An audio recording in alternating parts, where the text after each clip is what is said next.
वफाकी हुकूमत ने बल्दियाती इलेक्शन से मुतल्लिक इस्लामाबाद हाई कोर्ट फैसले के खिलाफ इंट्रा कोर्ट अपील दायर कर दी। बल्दियाती इलेक्शन मामले पर सिंगल बेंच का फैसला कलअदम करार देने की इस्तदा।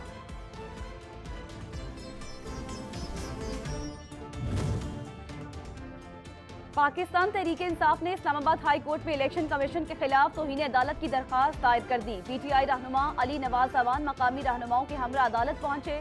इलेक्शन कमीशन ने अदालत के हुक्म पर बरवक्त इक़दाम करके बल्दियाती इंतखाबात का इनेकाद मुमकिन नहीं।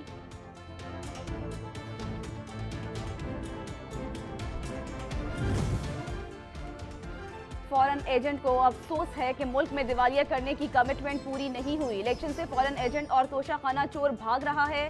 2 साल तक इक़्तिदार में होते हुए बल्दियाती इलेक्शन क्यों रोके इमरान साहब। वज़ीर इत्तलात मरियम औरंगज़ेब का इमरान खान के ट्वीट पर रद्द-ए-अमल।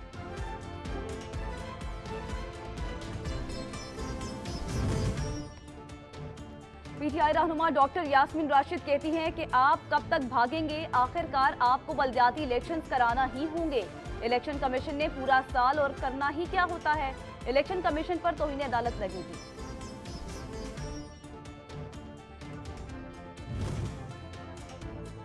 साबिक एडमिनिस्ट्रेटर कराची मुर्तज़ा वहाब कहते हैं कि 15 दिसंबर को बिलाल नामी तालिब इल्म स्ट्रीट क्राइम का शिकार हुआ। पुलिस ने एक मुलजिम गिरफ्तार किया। अदालत ने 50,000 के एवज जमानत पर रिहा कर दिया।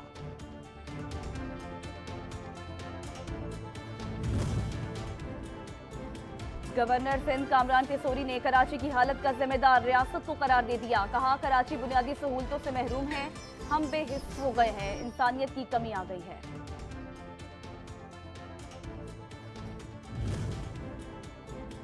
और वफाकी वजीर माहौलियाती तब्दीली शरी रहमान ने नए साल से पुरुमीद कहती हैं कि 2023 में हमारी हुकूमत साबिक हुकूमत के पैदा करदा बहरानों से मुकम्मल निकल आएगी।